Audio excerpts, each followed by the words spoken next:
NKRI, teman-teman semuanya, Prabowo Subianto beserta para ketua umum di Koalisi Indonesia Maju mengadakan konferensi pers yang menginformasikan hasil dari pertemuan mereka di kediaman Prabowo Subianto.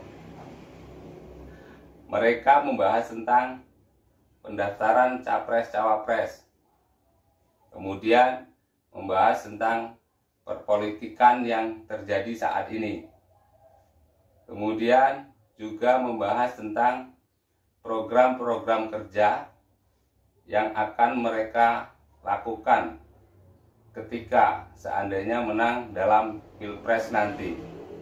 Dan mereka berkomitmen penuh akan meneruskan, melanjutkan apa-apa yang telah dikerjakan atau dilakukan oleh pemerintahan Presiden Joko Widodo saat ini. Dan penentuan siapa cawapres yang bakal mendampingi Prabowo di Pilpres 2024 mendatang. Koalisi Indonesia Maju, kita tidak malu-malu, kita terang-terangan mengatakan bahwa kita berkomitmen, bertekad untuk melanjutkan arah pembangunan yang dirintis oleh pendahulu-pendahulu kita, terutama fondasi yang solid yang dibangun oleh Presiden Joko Widodo dengan strategi-strategi yang beliau kumandangkan. Kita sudah fahami karena sebagian besar dari kita adalah anggota kabinet beliau, dan kita bulatkan bulatkan kesepakatan itu sehingga kita tidak ada lagi keraguan-raguan. Ternyata kita sudah mencapai semacam soliditas teamwork yang sangat kokoh. Sebenarnya ada yang membuat saya pengen ketawa ya teman-teman ya. Ada satu partai yang nyempil di situ. Padahal visi misinya untuk perubahan. Kemana-mana getol menyuarakan perubahan. Tapi dia bergabung di koalisi itu. Teman-teman ada yang tahu? Ya, benar, Partai Demokrat. Nah, Partai Demokrat ini kan selalu menyuarakan perubahan. Tapi mengapa dia sekarang gabung dengan koalisi yang notabene mengusung meneruskan program-program kerja pemerintahan Presiden Jokowi selama ini? Pastinya ada alasan mendasar. Sebagaimana kita tahu, Demokrat ini sebelumnya kan tergabung dengan Nasdem dan PKS di koalisi perubahan. Seiring berjalannya waktu, Nasdem menggandeng Partai Kebangkitan Bangsa dan menjadikan Muhaimin Iskandar sebagai cawapresnya Anies Baswedan. Karena koalisi perubahan ini mengusung Anies sebagai capresnya. Nah, bukan AHY yang dipilih. Makanya Demokrat ngamuk-ngamuk, merasa dikecewakan dan keluarlah dari koalisi tersebut.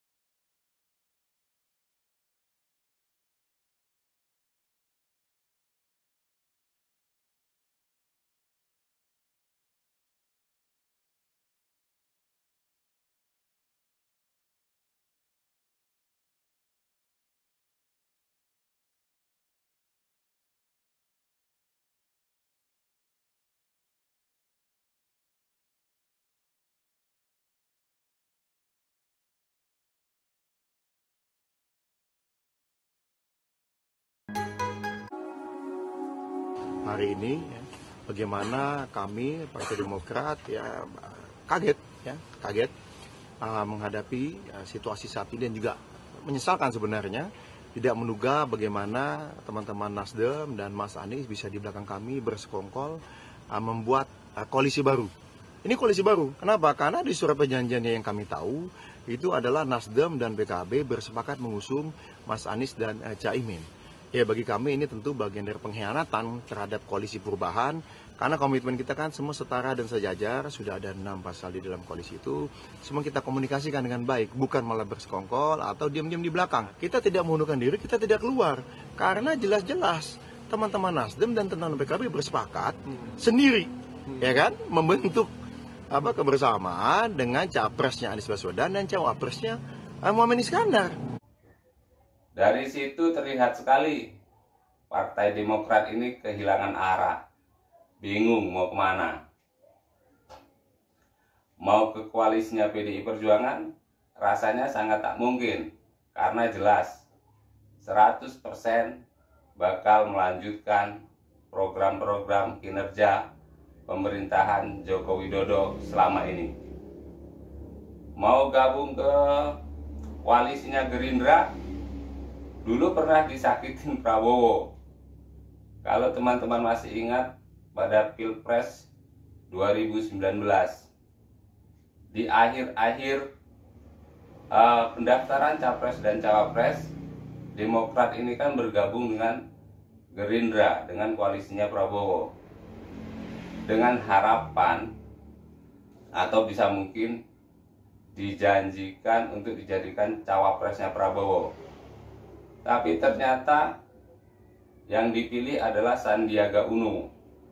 Nah, di situ Demokrat ngamuk-ngamuk, merasa dikecewakan. Sempat keluar dia dari koalisi itu. Kemudian balik lagi. Demokrat marah-marah, sehingga keluarlah istilah Jenderal Kardus. Di situ Demokrat kehilangan arah lagi, ya kan? Sempat keluar, pengen ke koalisinya PDI Perjuangan, tetapi kan sebagaimana kita tahu Demokrat ini kan lambat, nggak pernah cepat dalam gerakannya, nggak gesit, makanya ditinggal sama koalisinya PDI Perjuangan pada saat itu. Terus apa yang terjadi? Nempel lagi, balik lagi ke koalisinya Prabowo, walaupun sudah disakiti dengan keterpaksaan. Nah, bagaimana dengan yang sekarang? Kejadiannya pun mirip, walaupun ya tidak begitu sama lah ya. Saya bilang mirip, karena sebelumnya dia di koalisi perubahan bersama Nasdem dan PKS kan ditinggal ya. Kemudian keluar karena kecewa tadi, yang saya bilang sebelumnya tadi. Nah, disinilah yang membuat saya ketawa. Ada yang lucu kan? Visi misinya saja sudah beda. Yang satu mengusung perubahan, yang satu berkelanjutan. Kan jauh panggang dari api ini namanya. Nah, bagaimana menurut teman-teman semuanya? Terima kasih sudah menonton. Salam NKRI.